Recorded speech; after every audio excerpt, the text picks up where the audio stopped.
പോക്കോയുടെ പോക്കോ F7 Pro എന്ന പുതിയൊരു smart phone ഇപ്പോൾ ലോഞ്ച് ചെയ്തിട്ടുണ്ട്. ഈ ഒരു വീഡിയോയിൽ നമ്മൾ നോക്കാൻ പോകുന്നത് പോക്കോ F7 Pro എന്നുള്ള സ്മാർട്ട് ഫോണിനെ പറ്റിയിട്ടാണ്. അപ്പം നമ്മൾ ആദ്യം ഫീച്ചേഴ്സും കാര്യങ്ങളൊക്കെ നോക്കുകയാണെന്നുണ്ടെങ്കിൽ പോക്കോ F7 Proയിൽ 6.6 ഇഞ്ചിൻ്റെ 2K റെസൊല്യൂഷനിൽ വരുന്ന ഡിസ്പ്ലേ ആണ് വരുന്നത്. അപ്പം ഇതിൽ 2K റെസൊല്യൂഷൻ വരുന്നുണ്ട്. ഈ ഒരു ഫോൺ ഏകദേശം 42,900 രൂപ പ്രൈസ് റേഞ്ചിലായിട്ടാണ് വരുന്നത്. ആ ഒരു പ്രൈസ് റേഞ്ചിൽ 2K റെസൊല്യൂഷൻ എന്നുള്ളത് നല്ലൊരു കാര്യമാണ്. പിന്നെ AMOLED ഡിസ്പ്ലേ ഇതിൽ വരുന്നുണ്ട്. പഞ്ചോൾ ഡിസൈൻ കൊടുത്തിട്ടുണ്ട്. പഞ്ചോൾ വരുന്ന ടോപ്പ് സെൻറ്റർ ഭാഗത്ത് ആയിട്ടാണ്. 120 ഹെർട്സിൻ്റെ റിഫ്രഷ് റേറ്റ് ഒക്കെ ഇതിൽ സപ്പോർട്ട് ചെയ്യുന്നുണ്ട്. പിന്നെ 450 ഹെർട്സിൻ്റെ ടച്ച് സാമ്പിളിംഗ് റേറ്റ് വരുന്നുണ്ട്. ഇതിൽ 2560 ഹെർട്സിൻ്റെ ഇൻസ്റ്റന്റ് ടച്ച് സാമ്പിളിംഗ് റേറ്റ് എന്നുള്ള ഫീച്ചറും വരുന്നുണ്ട്. 12-bit ഡിസ്പ്ലേക്കാണ് ഇതിൽ വരുന്നത്. ഡോൾബി വിഷൻ്റെ സപ്പോർട്ട് ഇതിൽ വരുന്നുണ്ട്. 3840 ഹെർട്സിൻ്റെ PWM ഡിമ്മിംഗ് എന്നുള്ള ഫീച്ചർ വരുന്നുണ്ട്. നല്ലൊരു കാര്യമാണ്. പീക്ക് ബ്രൈറ്റ്നസ് 3200 നിറ്റ്സ് ആണ് വരുന്നത്. ഗൊറില്ല ഗ്ലാസ് 7യുടെ പ്രൊട്ടക്ഷനും ഇതിൽ കൊടുത്തിട്ടുണ്ട്. ഇപ്പോൾ ഡിസ്പ്ലേ ഫീച്ചേഴ്സ് മൊത്തത്തിൽ നോക്കുമ്പോൾ ഈ ഒരു പ്രൈസ് റേഞ്ചിൽ അത്യാവശ്യം നല്ല ഡിസ്പ്ലേ ഫീച്ചേഴ്സ് ഇതിൽ വരുന്നുണ്ട് എന്ന് പറയാവുന്നതാണ്. നല്ലൊരു PWM ഡിമ്മിംഗ് എന്നുള്ള ഫീച്ചറും 2K റെസൊല്യൂഷനും അതൊക്കെ നല്ല കാര്യങ്ങൾ തന്നെയാണ്. പിന്നെ ഇൻ ഡിസ്പ്ലേ ഫിംഗർ പ്രിന്റ് സെൻസറൊക്കെ ഇതിൽ കൊടുത്തിട്ടുണ്ട്. ഫോണിൻ്റെ വെയിറ്റ് വരുന്നത് ഏകദേശം 206 ഗ്രാമാണ്. തിക്നെസ് വരുന്നത് 8.12 mm ആണ്. പിന്നെ IP68 റേറ്റിംഗ് സപ്പോർട്ട് ചെയ്യുന്നുണ്ട്. അപ്പോൾ നല്ലൊരു IP റേറ്റിംഗും ഇതിൽ വരുന്നുണ്ട്. പിന്നെ ഈ ഫോണിൻ്റെ ബ്ലാക്ക്, ബ്ലൂ, സിൽവർ എന്നീ കളർ വേരിയൻസ് ആണ് ഇപ്പോൾ ലോഞ്ച് ചെയ്തിരിക്കുന്നത്. ഇനി പ്രോസസ്സറിൻ്റെ കാര്യത്തിലോട്ട് വരികയാണെന്നുണ്ടെങ്കിൽ സ്നാപ്ഡ്രാഗൺ 8 Gen 3 എന്ന പ്രോസസ്സറാണ് ഈ ഫോണിൽ വരുന്നത്. ഇപ്പം ഇത് ഏറ്റവും ലേറ്റസ്റ്റ് ആയിട്ടുള്ള ഫ്ലാഗ്ഷിപ്പ് പ്രോസസ്സർ ഒന്നുമല്ല, എന്നാലും തൊട്ട് മുമ്പുള്ള ഫ്ലാഗ്ഷിപ്പ് പ്രോസസ്സറാണ്. അതുകൊണ്ട് തന്നെ മികച്ചൊരു പെർഫോമൻസ് ഒക്കെ ഇതിലും ലഭിക്കേണ്ടതാണ്.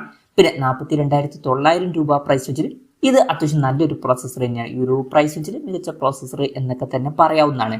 പിന്നെ 5G സപ്പോർട്ടും കാര്യങ്ങളൊക്കെ ഇതിൽ വരുന്നുണ്ട്. ഈ ഒരു ഫോണിൻ്റെ ബേസ് വേരിയന്റിൽ 12 GB റാമും 256 GB ഇന്റേണലാണ് വരുന്നത്. 12 GB റാമും 512 GB ഇന്റേണലുമായിട്ട് വരുന്ന വെർഷനും വരുന്നുണ്ട്. LPDDR5X റാമും UFS 4.1 സ്റ്റോറേജ് ടൈപ്പ് ഒക്കെ ഇതിൽ കൊടുത്തിട്ടുണ്ട്. നല്ല കാര്യങ്ങളാണ്. പിന്നെ ഇതിൽ വിഷൻ ബൂസ്റ്റ് D7 ചിപ്പ് എന്നുള്ള ഒരു ചിപ്പ് സെപ്പറേറ്റ് കൊടുത്തിട്ടുണ്ട്. ഇത് ഗെയിമിംഗ് പെർഫോമൻസ് ഒക്കെ ഒന്നും കൂടി ബെറ്റർ ആക്കുന്നതായിരിക്കും. പിന്നെ NFC സപ്പോർട്ടും കാര്യങ്ങളൊക്കെ ഇതിൽ വരുന്നുണ്ട്. IR ബ്ലാസ്റ്റർ എന്നുള്ള ഫീച്ചർ കൊടുത്തിട്ടുണ്ട്. ഈ ഫോൺ റിമോട്ടൊക്കെ ആയിട്ട് യൂസ് ചെയ്യാൻ കഴിയുന്നതായിരിക്കും. പിന്നെ ഫോൺ പെട്ടെന്ന് നീറ്റായിരിക്കാൻ വേണ്ടിയിട്ട് ലിക്വിഡ് കൂൾ 4.0 എന്നുള്ള ഫീച്ചർ കൊടുത്തിട്ടുണ്ട്. ഇതിൻ്റെ ഏരിയ വരുന്നത് 5400 mm² ആണ്. പിന്നെ നല്ല വൈബ്രേഷൻ എഫക്റ്റിന് വേണ്ടിയിട്ട് X-ആക്സിസ് ലീനിയർ വൈബ്രേഷൻ മോട്ടർ ഇതിൽ കൊടുത്തിട്ടുണ്ട്. സ്റ്റീരിയോ സ്പീക്കേഴ്സ് ഈ ഫോണിൽ വരുന്നുണ്ട്. ഡോൾബി അറ്റ്മോസിന്റെ സൗണ്ട് സപ്പോർട്ട് ചെയ്യുന്നുണ്ട്. ആൻഡ്രോയിഡ് 15 ബേസ് ആയിട്ടുള്ള ഹൈപ്പറോസ് സോഫ്റ്റ്വെയർ ആണ് ഈ ഫോണിൽ വരുന്നത്. 4 കൊല്ലത്തെ OS അപ്ഡേറ്റും 6 കൊല്ലത്തെ സെക്യൂരിറ്റി അപ്ഡേറ്റ്സും കാര്യങ്ങളൊക്കെ ഇതിൽ ലഭിക്കുന്നതായിരിക്കും. പിന്നെ ക്യാമറയുടെ കാര്യം പറയുകയാണെന്നുണ്ടെങ്കിൽ ഫോണിന്റെ പിന്നിൽ ഡ്യുവൽ ക്യാമറ സെറ്റപ്പാണ് കൊടുത്തിരിക്കുന്നത്. 50 മെഗാ പിക്സലിന്റെ 1.6 അപ്പേഴ്സിൽ വരുന്ന മെയിൻ ക്യാമറ സെൻസറാണ് ഇതിൽ വരുന്നത്. ഇത് ലൈറ്റ് ഫ്യൂഷൻ 800 സെൻസറാണ്. വോയിസിന്റെ സപ്പോർട്ട് വരുന്നുണ്ട്. പിന്നെ 8 മെഗാ പിക്സലിന്റെ 2.2 അപ്പേഴ്സിൽ വരുന്ന അൾട്രാ വൈഡ് ആംഗിൾ ലെൻസ് കൊടുത്തിട്ടുണ്ട്. ഫ്രണ്ടിൽ 20 മെഗാ പിക്സൽ സെൽഫി ക്യാമറ ആണ് വരുന്നത്. അപ്പം ഓൺ പേപ്പർ തരക്കേടില്ലാത്ത ക്യാമറ സ്പെസിഫിക്കേഷൻ വരുന്നുണ്ട് എന്ന് പറയാവുന്നതാണ്. ബാറ്ററിയുടെ കാര്യത്തിൽ 6000 mAh ബാറ്ററി വരുന്നുണ്ട്. അപ്പം നല്ലൊരു ബാറ്ററി കപ്പാസിറ്റി ഇതിൽ വരുന്നുണ്ട്. 90 വാട്ടിന്റെ ഫാസ്റ്റ് ചാർജ് സപ്പോർട്ടും വരുന്നുണ്ട്. നല്ലൊരു ചാർജിങ് സ്പീഡുമാണ്. പിന്നെ Type-C ചാർജിംഗ് പോർട്ടും ഇതിൽ കൊടുത്തിട്ടുണ്ട്. അപ്പം നല്ലൊരു ബാറ്ററി സെറ്റപ്പ് ഇതിൽ വരുന്നുണ്ട് എന്ന് പറയാവുന്നതാണ്.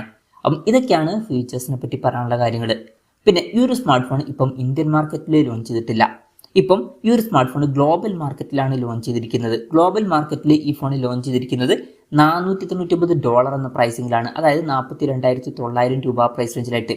പിന്നെ ഇനീഷ്യലി ഒരു $50 ഓഫും കാര്യങ്ങളൊക്കെ ഉണ്ട്. അങ്ങനെ 38,000 രൂപ പ്രൈസ് റേഞ്ചിലേക്ക് ലഭിക്കുന്നതായിരിക്കും. എന്തായാലും ഓവറോൾ നോക്കുകയാണെന്നുണ്ടെങ്കിൽ 42,900 രൂപ പ്രൈസ് റേഞ്ചിൽ ഈ ഒരു ഫോണിൽ അത്യാവശ്യം നല്ല ഫീച്ചേഴ്സ് വരുന്നുണ്ട് എന്ന് തന്നെ പറയാവുന്നതാണ്. ഈ ഒരു പ്രൈസ് റേഞ്ചിൽ മികച്ചൊരു പ്രോസസ്സർ കൊടുത്തിട്ടുണ്ട്. നല്ല ഡിസ്പ്ലേ ഫീച്ചേഴ്സ് വരുന്നുണ്ട്. അതുപോലെ തന്നെ നല്ലൊരു ബാറ്ററി സെറ്റപ്പും വരുന്നുണ്ട്. പിന്നെ ഓൺ പേപ്പർ ക്യാമറ സ്പെസിഫിക്കേഷൻ തരക്കേടില്ല എന്നും പറയാവുന്നതാണ്. അപ്പോൾ മൊത്തത്തിൽ നോക്കുമ്പോൾ ഈ ഒരു പ്രൈസ് റേഞ്ചിൽ അത്യാവശ്യം നല്ല ഫീച്ചേഴ്സ് ഇതിൽ വരുന്നുണ്ട് എന്ന് പറയാവുന്നതാണ്. ഇന്ത്യൻ മാർക്കറ്റിൽ ലോഞ്ച് ചെയ്യുമെന്ന് വെച്ചാൽ ചിലപ്പം ഈ ഫോൺ ഇന്ത്യയിലോട്ട് എത്തിയേക്കാം. പക്ഷെ അതിനെ പറ്റിയിട്ടുള്ള കൂടുതൽ കാര്യങ്ങൾ പറയാൻ കഴിഞ്ഞിട്ടില്ല. അതിനെ പറ്റിയിട്ടുള്ള എന്തെങ്കിലുമൊക്കെ ന്യൂസുകൾ വരികയാണെന്നുണ്ടെങ്കിൽ അതിനെ പറ്റിയിട്ടുള്ള വീഡിയോസൊക്കെ നമ്മൾ ചെയ്യുന്നതായിരിക്കും. അപ്പം അതുപോലുള്ള വീഡിയോസ് കാണാൻ താല്പര്യമുണ്ടെന്നുണ്ടെങ്കിൽ ഈ ചാനൽ സബ്സ്ക്രൈബ് ചെയ്യാവുന്നതാണ്. പിന്നെ ഇന്ത്യയിൽ നമുക്ക് ഈ ഒരു സ്മാർട്ട് ഫോൺ ഒരു 40,000 രൂപ അല്ലാന്നുണ്ടെങ്കിൽ അതിന് കുറച്ചുകൂടി താഴെ വരുന്ന ഒരു പ്രൈസ് റേഞ്ചിലൊക്കെ ആയിട്ട് എക്സ്പെക്ട് ചെയ്യാവുന്നതാണ്. കൺഫർമേഷൻസ് ഒന്നുമില്ല, ജസ്റ്റ് നമ്മുടെ എക്സ്പെക്ടേഷൻ പറഞ്ഞു എന്നേ ഉള്ളൂ. എന്തായാലും പോക്കോ F7 Pro എന്ന പുതിയൊരു സ്മാർട്ട് ഫോൺ ഇപ്പോൾ ലോഞ്ച് ചെയ്തിട്ടുണ്ട്. ഈ ഒരു ഫോണിനെ പറ്റിയിട്ടുള്ള നിങ്ങളുടെ അഭിപ്രായം ജസ്റ്റ് ഒന്ന് കമൻറ്റ് ചെയ്യുക. അതുപോലെ തന്നെ ഈ ഒരു സ്മാർട്ട് ഫോൺ ഇന്ത്യൻ മാർക്കറ്റിൽ ലോഞ്ച് ചെയ്യുകയാണെന്നുണ്ടെങ്കിൽ നിങ്ങൾ ഏത് പ്രൈസിങ്ങിലാണ് എക്സ്പെക്ട് ചെയ്യുന്നത് എന്നുള്ള കാര്യം കൂടി ജസ്റ്റ് ഒന്ന് കമൻറ്റ് ചെയ്യുക.